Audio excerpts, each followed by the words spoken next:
கன்னியாகுமரி மாவட்டத்தில் உள்ள ஸ்ரீ மூகாம்பிகை மருத்துவக் கல்லூரி மாணவர் விடுதியில் தூக்கில் தொங்கிய நிலையில் சடலமாக மீட்கப்பட்ட சம்பவம் குறித்து விசாரணை நடத்த வேண்டும் என்று இந்திய மாணவர் சங்கம் வலியுறுத்தியுள்ளது.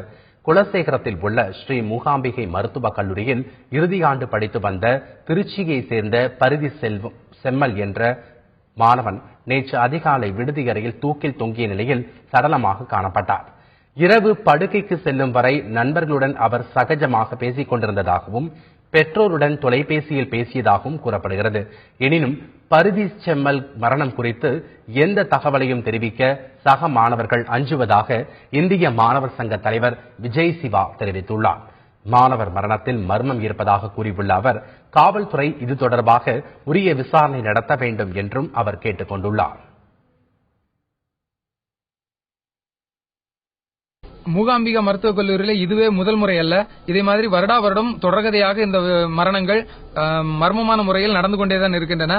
ஆனால் மாவட்ட நிர்வாகமோ காவல்துறையோ இதற்கான தீர்வுகளை காணாத பட்சத்தில் இந்த கதைகள் தொடர்கதையாக நடந்து கொண்டிருக்கிறது. 10ஓடு 11ஆக இதையும் தட்டி கழிக்காமல் மாவட்ட நிர்வாகமும் காவல்துறையும் உடனடியாக இந்த விஷயத்தில் முழு வீச்சுடன் செயல்பட்டு இந்த பிரச்சனைக்கு ஒரு முடிவு கட்டுமாறு இந்திய மாணவர் சங்கத்தின் வாயிலாக கேட்டுக்கொள்கிறோம்.